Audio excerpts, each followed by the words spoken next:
আপনার সন্তানের মাথায় জীবনে একবার হলেও এই দোয়াটি পড়ে ইনশাআল্লাহ তাআলা ফু দিবেন, তাহলে দেখবেন ওর মেধা এমনভাবে বাড়বে, ওর জীবনে এত বড় হবে যেটা আপনি কল্পনাও করেন নাই।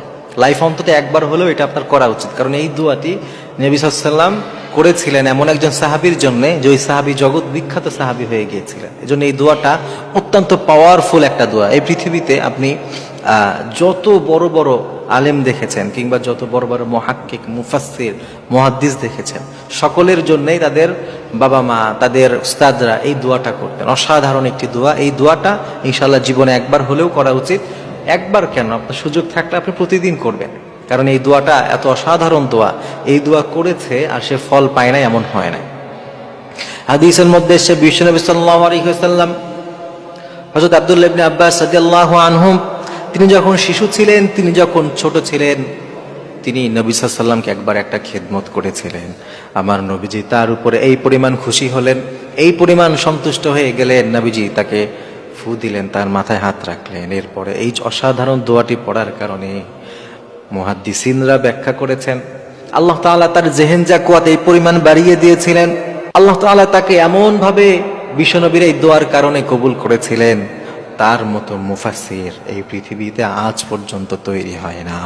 সুবহানাল্লাহ। প্রিয় ভাই, খেয়াল করেন, নবীজির এক দোয়ার কারণে তিনি এত বড় মুফাসসির হয়েছিলেন যে তার মতো মুফাসসির আর পাওয়া যায় না। আপনি যদি কোরআনের তাফসীর করতে চান, আপনি যদি কোরআনের কোনো অংশ বুঝতে চান, হযরত আব্দুল্লাহ ইবনে মাসউদকে ছাড়া, হযরত আব্দুল্লাহ ইবনে আব্বাসকে ছাড়া বোঝা সম্ভব নয়। তার কাছে হয়েই আপনাকে বুঝতে হবে। এত বড় মুহাদ্দিস, এত বড় মুফাসসির আল্লাহ তাআলা তাকে বানিয়ে দিয়েছিলেন। এজন্য আপনি যদি আপনার সন্তানের ভালো চান, আপনি যদি চান আপনার সন্তান বড় হোক, আপনার সন্তান অনেক ভালো কিছু দ্বীনের জন্য করুক, মানুষের জন্য, কল্যাণের জন্য কিছু কাজ করে যাক, কিছু করে যাক, এই পৃথিবীতে কিছু রেখে যাক যেটা আপনার জন্য জান্নাতে উসিলা হতে পারে, তাহলে আপনার সন্তানকে নিয়মিত আপনি এই দোয়া পড়বেন। বিশ্বনবী সাল্লাল্লাহু আলাইহি ওয়াসাল্লাম এই দোয়াটি অসাধারণ একটু দোয়া শিখিয়েছিলেন। নবী সাল্লাল্লাহু আলাইহি ওয়াসাল্লাম হযরত আব্দুল্লাহ ইবনে আব্বাস রাদিয়াল্লাহু আনহুকে এই দোয়া পড়ে ফু দিয়েছিলেন, আল্লাহুম্মা ফাক্কিহহু ফিদ্দীন, আল্লাহুম্মা ফাক্কিহহু ফিদ্দীন ওয়া আল্লিমহু তা'ওয়িল। এই অসাধারণ এই দোয়া বিশ্বনবী সাল্লাল্লাহু আলাইহি ওয়াসাল্লাম করেছিলেন যে আল্লাহুম্মা ফাক্কিহহু ফিদ্দীন, এই এতটুকু অন্তত করবেন। এরপরে ওয়া আল্লিমহু তা'ওয়িল, এই চমৎকার এই দোয়াটা আপনার সন্তানকে আপনি করেন, ওর মাথায় হাত রেখে করেন, ওকে এই দোয়া পড়ে ফু দেন, ওকে শেখান। আপনার স্নেহের যারা আছে তাদেরকে এই দোয়া পড়েন।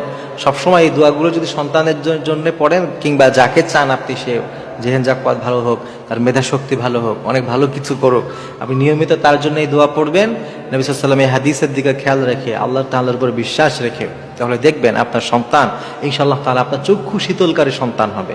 ও জীবনে এমন কিছু করবে যেটা আপনি কল্পনাও করেন না। গোটা পৃথিবীর জন্য সে এক উদাহরণ হয়ে থাকবে যদি আপনি তার জন্য এই দোয়াটা করতে পারেন।